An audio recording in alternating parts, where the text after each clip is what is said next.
श्री स्वामी समर्थ.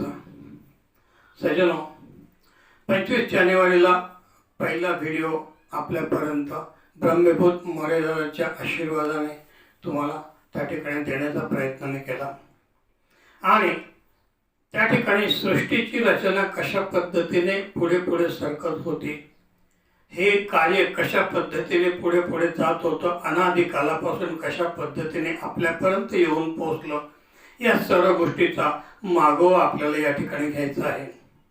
कालचक्रामध्ये कालाच्या ठिकाणी असलेलं ते त्या काळातलं अस्तित्व आहे तिथेच राहतं.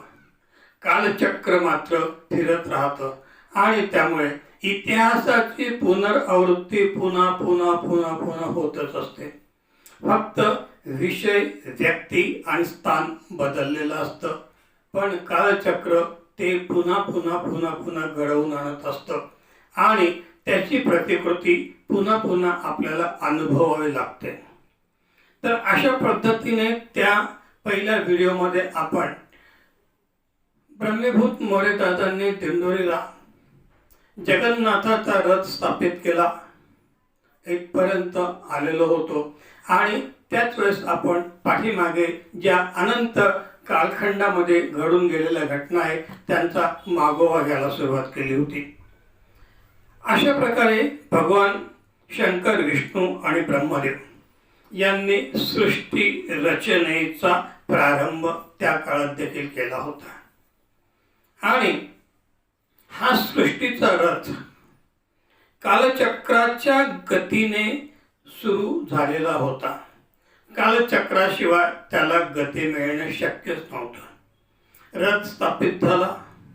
7 अश्व 7 यागांचे त्या ठिकाणी जोडले गेले, पण माहुताशिवाय रथ पुढे सरकेल कसा?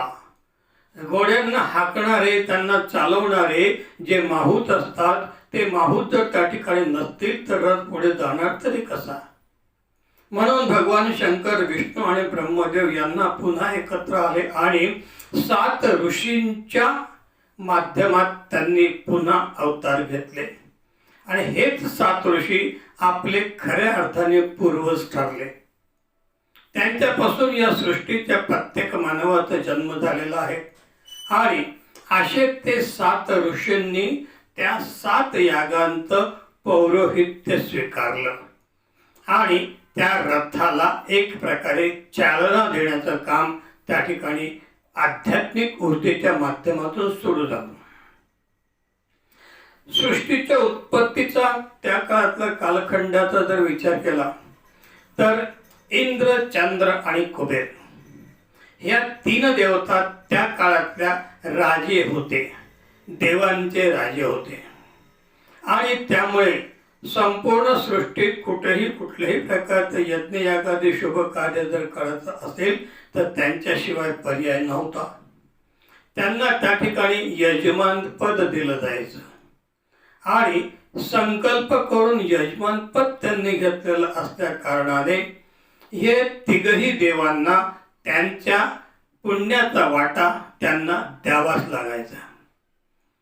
मग अशा ह्या परिस्थितीमध्ये ज्यांनी हे कार्य करण्यासाठी दिवस रात मेहनत केलेली आहे, ते कष्ट घेतलेले आहे, त्या सामान्य जनतेचं काय? हाच प्रश्न दादांनाही त्यावेळेस पडलेला होता की माझ्या या सामान्यात सामान्य माणसाचं दुःख दूर करण्यासाठी आपण काय केलं पाहिजे, कशा पद्धतीने कार्य केलं पाहिजे की जेणेकरून त्याच्या दुःखाला हुंकरत घालता घालता त्याच्यातून त्यांची सुटका पण झाली पाहिजे. आणि असा हा विचार इतिहासाची पुनरावृत्ती पुन्हा पुन्हा पुन्हा पुन्हा घेऊन पुन्हा येत आहे आणि मग त्या ठिकाणी त्या कालखंडामध्ये ब्रह्मा, विष्णू आणि महेश यांनी पुन्हा एकत्रपणे विचार केला की सर्वसामान्य माणसाला हा आविर्भाव कशा पद्धतीने पूर्णत्वाला नेता येईल, कशा पद्धतीने त्याचं पुण्य त्याच्यापर्यंत प्राप्त होईल.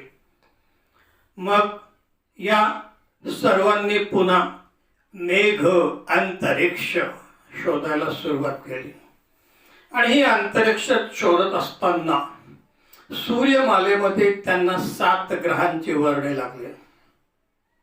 ते 7 ग्रह अचल होते, निर्विकार होते, कुठल्याही प्रकारे त्यांना अस्तित्व नव्हतं, परंतु सूर्याच्या ऊर्जेवरती त्यांचं जीवन चालू होतं. अशा त्या 7 ग्रहांना कार्यान्वित करावं आणि त्यांच्याकडनं सर्वसामान्य माणसांचा उद्धार करून घ्यावा, हा साधा आणि सोपा उपाय त्या ठिकाणी अवलंबला गेला. पण त्यांच्यासोबत त्यांना कार्य करण्यासाठी संरक्षक देवता त्या ठिकाणी गरज होती. आणि म्हणून याच 7 ऋषींच्या सोबत ब्रह्मा, विष्णू आणि महेश यांनी त्या यागांचे जे स्वामी मालक होते, हे त्यांच्याच रचना होत्या, त्यांनीच कार्य केलेलं होतं, तेच त्याचे मालक होते. परंतु कार्य वेगळं असल्या कारणाने, वेगळ्या ठिकाणी असल्या कारणाने, वेगळ्या परिस्थितीत असल्या कारणाने प्रत्येक ठिकाणी त्यांचं अस्तित्व वेगळ्या वेगळ्या स्वरूपात आढळलं.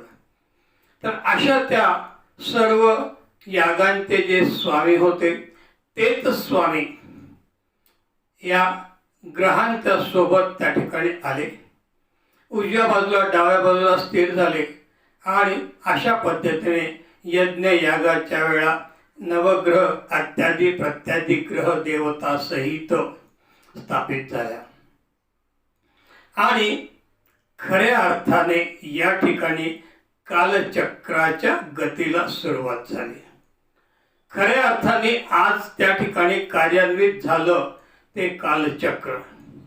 परंतु हे सगळं झालेलं असलं तरी यज्ञयाग कर्मकांड करण्यासाठी एक महत्त्वाची गोष्ट हवी असते, ती म्हणजे स्थान, भूमी. ज्या भूमीवर याग करण्यापूर्वी नानाविध प्रकारच्या संकल्पना केल्या जातात. श्री स्वामी समर्थ. सज्जनो, 25 जानेवारी 2024 रोजी शाकंभरी पौर्णिमेच्या दिवशी ब्रह्मभूत मोरेदादांच्या चरणी आध्यात्मिक व्हिडिओच्या संकल्पनेबाबतचं पहिलं पुष्प अर्पण केलं आणि आध्यात्मिक व्हिडिओच्या संकल्पनेला सुरुवात झाली. तो व्हिडिओ त्या ठिकाणी मी दिला, त्याच्या प्रतिक्रिया देखील आल्या. 2-3 सेवेकरांनी मला प्रत्यक्षपणे भेटून त्यांच्या मनात असलेल्या काही शंका त्या ठिकाणी प्रस्थापित केल्या. त्या प्रश्नांचं उत्तर आज मी प्रथम या ठिकाणी देतो. त्या सेवेकरांनी पहिला प्रश्न मला विचारला की हे कार्य करत असताना तुम्ही ब्रह्मभूत मोरेदादांचं नाव घेतलं, पेटले महाराजांचं नाव घेतलं, सर्व प्रकारच्या विभूतींचं नाव घेतलं, परंतु गुरुमाऊली तुम्हाला आठवल्या नाहीत का? तर त्याही प्रश्नाचं उत्तर मी प्रथम आज देतो. त्यांची शंका रास्त आहे, त्यांचा राग देखील शांत आहे, योग्य आहे. परंतु जर आपण त्या व्हिडिओचा शांततेने विचार केला तर त्याच्यामध्ये 3 विभूतींचं कार्य कशा पद्धतीने होतं हे मी त्या ठिकाणी दाखवण्याचा प्रयत्न केलेला आहे. पहिली विभूती पेटले महाराज, दुसरी विभूती ब्रह्मभूत मोरेदादा आणि बाळूगुरुजी. या तिघही विभूती आज ब्रह्मीभूत अवस्थेत आहेत, आज ते आपल्यामध्ये नाहीत. पण माऊली हे आज परमपूज्य आहेत, आपण त्यांना रोज भेटतो आहे, त्यांचा आशीर्वाद त्या ठिकाणी प्राप्त होतो आहे. आणि म्हणून करता ब्रह्मीभूत आणि परमपूज्य या दोघांची मिसळ एकत्र करणे, त्यांना एकत्र पद्धतीने त्या ठिकाणी कार्य त्यांचं समजावून सांगणे हे तितकंसं योग्य नाही. आणि म्हणून करता मी एक वेगळ्या पद्धतीने तो विचार तुमच्या पुढे मांडला. पण तरीसुद्धा जर आपण तो व्हिडिओ शांततेने, एकाग्रतेने आणि पुन्हा पुन्हा ऐकला तर एका ठिकाणी निश्चितपणे तुम्हाला माऊलीचं अस्तित्व जाणवणार आहे. त्याच्यासाठी तो व्हिडिओ पुन्हा पुन्हा ऐकावा लागेल, पुन्हा पुन्हा त्याच्यावरती तुम्हाला त्या ठिकाणी मनन चिंतन करावं लागेल. आणि हे जेव्हा जेव्हा कराल त्या वेळेस त्या व्हिडिओच्या पाठीमागचं असलेलं गम्य काय आहे हे तुम्हाला कळणार आहे. दुसरा प्रश्न होता की तुमचा व्हिडिओ काही ठिकाणी खंडित होतो आहे. बरोबर आहे, कारण तो व्हिडिओ सुरू करत असताना काही नैसर्गिक अडचणी आलेल्या होत्या आणि त्या नैसर्गिक अडचणींच्या अनुषंगाने त्या ठिकाणी मला जे तुम्हाला सांगायचं होतं ते त्या ठिकाणी राहून गेलं, जे आज मी तुम्हाला पुन्हा सांगतो आहे. आपल्या या रोजच्या जीवनामध्ये सूर्योदय सूर्यास्त सूर्यास्त सूर्योदय हा 24 तासाचा कालगणना रोजच्या जीवनासाठी आहे. आणि हे करत असताना त्या ठिकाणी एक 24 तासाला एक विशिष्ट कालगणना प्राप्त व्हावी, त्याला एक स्वतःची ओळख असावी, म्हणून कालचक्राच्या अनुषंगाने त्यांना 7 नावं देण्यात आली. रविवार, सोमवार, मंगळवार अशा पद्धतीने आपण त्यांचं रोज चिंतन आणि मनन करतो आणि त्या अनुषंगाने आपलं रोजचं जीवन कार्यान्वित करत असतो. धर्मशास्त्राप्रमाणे रोजच्या जीवनाला सकाळपासून संध्याकाळपर्यंत जे जे जे उपयोगाला येतं ते त्याच दिवशी त्या ठिकाणी संपतं. आणि म्हणून सूर्यनारायणाच्या सोबत आलेले हे 7 वार सूर्यनारायणाच्या सोबतच संध्याकाळी जातात. प्रत्येक दिवस वेगळा असतो, प्रत्येक नाव फक्त वेगळं असतं, कृती मात्र तीच असते. आणि म्हणून करता त्या सूर्यनारायणाच्या 7 त्या वारांना 7 घोडे असं म्हटलं गेलेलं आहे. आणि अशा पद्धतीने सूर्यनारायणाचे 7 घोडे.